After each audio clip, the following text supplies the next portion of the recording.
All right, welcome back to Problem Solver Politics. I am your host, Cardinellis, with Cody the Oracle. Hey, everybody. And we got a really interesting question here. A lot of people have suggested that Andrew Yang should run now that he has dropped out of the 2020 presidential campaign, that he should consider running for mayor of New York City.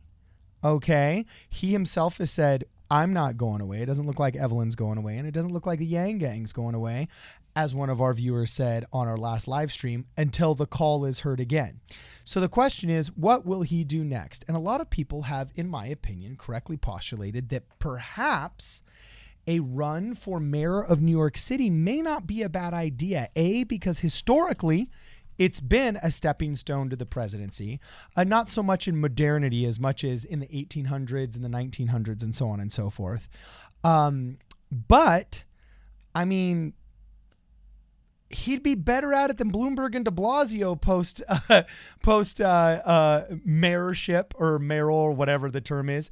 And also, UBI could be a very, very, very strong urban argument for the island of Manhattan. And there is a lot of, well, I guess Amazon it's got ran out a bit, but there is large companies in New York to test. But like I said, it's tough to pilot platform. It's tough to pilot big ideas in the city, though, because like I said, a VAT, for example, you can't do like a New York City VAT. They'll just go to Jersey. No, but you can. No, because that's the thing, though. But you could just go to Jersey. You could just go to somewhere else nearby. A little bit. You can go to Buffalo and not pay it. But what you have to understand is that New York City is unique. It has suffered from some of the translocation of some of the major companies into other areas. For example, Wall Street now, I think, only has one office of one of the major financial players when it used to have 20 of the top 20 were there and so on and so forth. But New York already has an infrastructure into which UBI could fit. They already have their own millionaire tax that hasn't really proven to chase away too much wealth, because the millionaires can afford it. They kind of like it. And it's already so expensive that it actually doesn't seem to hurt as much as it would in other cities where all of a sudden you're like, screw this, I'm going to Burbank. If Los Angeles were to do it, everybody would say, screw this, I'm going to Burbank. Whereas you don't really have that exact same kind of cultural nor geographic ability in Manhattan, because then you become a bridge and tunnel person. Well, here also a couple things I want to get to, just talking about. Yeah, sorry, keep going. I interrupted. Well, but just going on, talking about what, because to be frank, there isn't a whole lot of legs. We're just kind of speculating on this, but there is a few interesting things. You brought up, we were talking before, we'll get into it more, the idea that New York City it's an interesting place. Like, they definitely aren't going to just vote for some random person. However, I want to show you some of the sources of people talking about Yang should potentially consider this, right? Yeah. Now, this is an article written by the New York Post, said Andrew Yang 2020 dropout fuels speculation on New York City mayoral run. Listen to some of the quotes they have in here. So shortly after Yang dropped his long shot presidential bid, Democratic consultants and other operatives throughout the Big Apple were buzzing about him potentially running for New York City mayor in 2021. This is a quote from Howard Wolfson, a top advisor to Michael Bloomberg. Andrew Yang will make a very interesting candidate for New York City mayor in 2021. That was a whole tweet, sorry. But then also a city-based Democratic consultant told the Post that it's a natural next step. With the notoriety and following he's gathered, he has to be taken seriously. Now, Yang's camp did not immediately return messages, they claim here, and they talk about the field of candidates to replace term-limited Bill de Blasio currently includes Council Speaker Corey Johnson, Brooklyn Borough President Eric Adams, and Comptroller Scott Stringer. Now, as someone who doesn't live in New York City, don't know who any of those people are except for Bill de Blasio, who, by the way, Bill de Blasio tried to run for president and dropped out like 5 months before Andrew Yang did. So keep that in mind, too. Well, just think of New York literally as its own miniature United States of America. Every neighborhood has its own neighborhood council. Okay. And you know how he said borough president? There's 5 boroughs. Okay. There's the forgotten borough of Staten Island. They jokingly call it the forgotten borough, but they got their own borough president. There's Brooklyn, which used to be its own city until the 19th century when it got incorporated.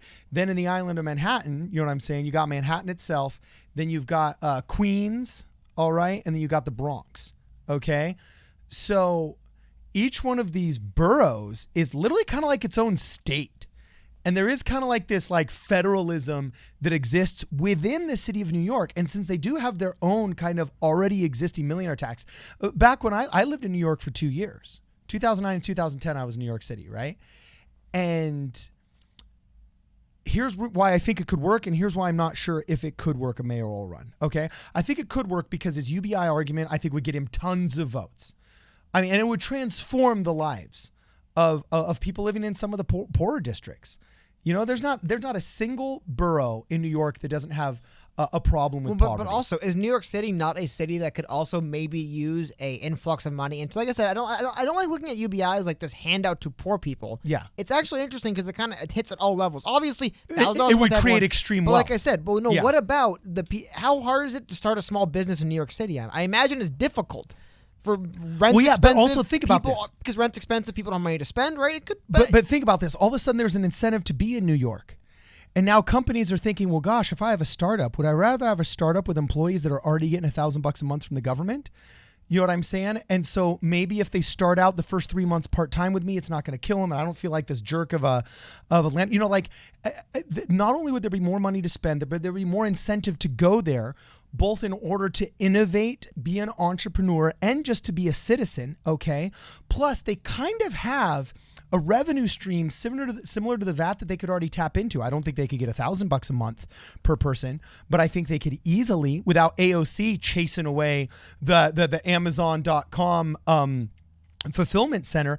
I think there's definitely a way that a guy like him could negotiate what would become the whisperings of a universal basic income in the petri dish of Manhattan, just like Romney Care was kind of like the thing that the national Obamacare was, they say, based off of. But, Romney Care was the small Massachusetts-based state health care that they ended up basing all of national Obamacare on. So that's why I think his UBI argument and his flagship proposal of his presidential campaign, I think would ring very true in Manhattan, okay?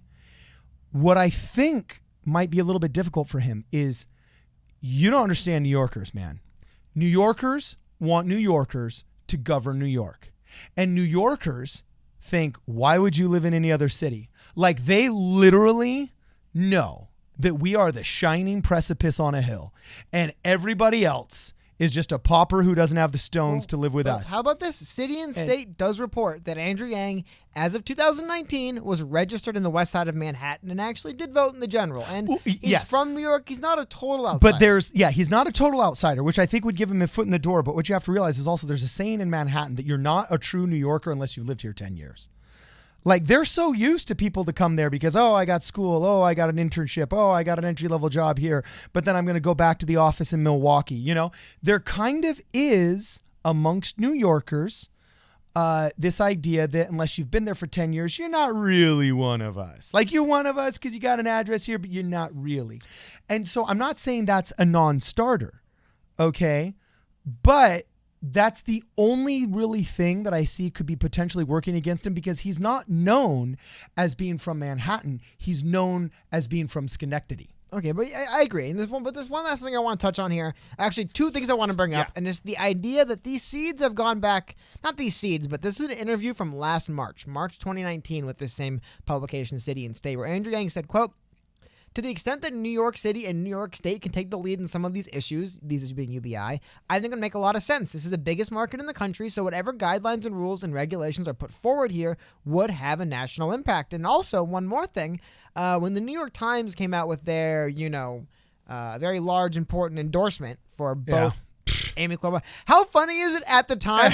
At the time, did we think Amy Klobuchar was the smart pick of the two? I thought we were like, Amy Klobuchar's been gone in the week. Well, who's laughing now? But watch this. Look what it said about Andrew Yang. It said, Andrew Yang's an entrepreneur and philanthropist, is an engaging, enthusiastic candidate whose diagnoses are often thought-provoking. He points to new solutions to 21st century challenges rather than retrofitting old ideas, yet he has virtually no experience in government. We hope he decides to get involved in New York politics. It does seem people from New York, maybe not the residents, but at least the politicos there, they are open to people like Yang. And even in the media, when they're kind of like supposed to be told to like keep this guy out, they like him. So they're open to him coming to New York City, at least the politicos. I can't speak for the voters. Yeah. But the media class, the political class, the consulting class, they all seem to be on board with this, which is really interesting. And again, all speculation, all rumor, but interesting. Yeah, and I got to tell you, the whole reason why Mayor Bloomberg was a Republican was because he was always a Democrat, but then he saw he couldn't compete against the Democrats in an election cycle that he thought he could win off of his name recognition. So for party politics reasons, he just switched to being a Republican. And then independent later. And then an independent later, and then onto the Democrat camp because he realized, wow, I can just buy out this party. So the allegiances of Michael Bloomberg are actually to himself, not necessarily to any kind of party. Okay. Give him a side though. But yeah, like de Blasio's Andrew mayor Yang now. doesn't see Andrew Yang doesn't need to do that kind of thing because he actually enjoys a very rare place in society where the opposition party doesn't hate him. You know what I'm saying? And they'll listen to him. And he's proposing ideas that sound that ring very true with there's actually a lot of Republicans and libertarians in New York just off of sheer population. I mean, you got 14 million people on the island during the day. Okay, so though they are a minority that anytime soon aren't going to transform the island red, okay, they are a sizable force still, okay? And when those people who know that, okay, my guy's going to get trounced in the primary, but gosh, man, this Yang guy on the other side at least makes half a cent, you know what I'm saying? Then, or half a cent, no, that's the money, makes sense half the time, or however you would say it, okay? Then they would be actually intrigued by it, and I could see him moving up the ranks as a non-threatening philanthropist. You know, he's not been a union thug / boss for 20 years. You know what I'm saying? He enjoys a spot of being non-threatening within the party while simultaneously being enjoyed and catered to by the opposition and being a very unifying figure. And New Yorkers, at the end of the day, they have a New York pride, man. They're really good at saying, you know, at the end of the day, it's all about New York, baby. You know what I'm saying? And I got to tell you, it's I think he could pull it off. And of the two major urban centers where the Yang Gang was the strongest, what were they, Cody? Los Angeles and New York, right? I mean, sure, more or less. You get the numbers. You know, and the New York Yang Gang is strong as heck, dude. I mean, 7 out of 8 of them are still going to be there in 2021. So he could tap right into what was already a fully functional campaign apparatus just right in his hometown. I don't know. I think it would be a big move. I think it'd be a huge move. You talk about, I think anytime when you're talking about local elections, national funding does become an X factor. Talk about national funding, man. Yang has got a massive. Now, you know, I think obviously 2021 is the time to do it. Right now is kind of tapped, but 2021, and also it could be a good way for him to start kind of jump starting. I think the 2022, holy cow, try to say that 5 times fast. Midterms, I think will also be a really interesting thing. I think we're going to see fortunately for the Democratic Party, I think there's going to be another movement within the Democratic Party towards more of the Yang capitalist UBI ideals. And I think we might see that surge in the 2022. I think these 2020 election, but 2022, I can't say it, but the midterms coming up in a couple of years. Yeah. I think we could see a lot of interesting UBI candidates all over the ballot, all over multiple states. That could really, I think, obviously it's after he run for mayor, but I definitely think if Yang can keep himself out there in the public eye, it really could lay the groundwork for the movement to keep going for a little while longer. Yeah. So anyway, I think it's a good idea, and I think you should do it. I think he'd probably be a shoo-in for pretty much anything in New York politics. Actually, I shouldn't say a shoo-in, but definitely a force to be taken more than very seriously. So anyway, let us know what you guys think about an Andrew Yang mayoral run in the city of New York City. I'd love to hear actually from you guys, if any of you guys reside actually in New York City. I know we got a couple thousand Yang gangers that are New York residents. So let us know what you guys think. Follow us on Twitter at PSP Radio 1 and on Instagram at Problem Solver Politics. Also, if you can, join the channel. It's an inexpensive way to help fund these videos and get yourself more content. This is Problem Solver Politics. We'll see you in the next video.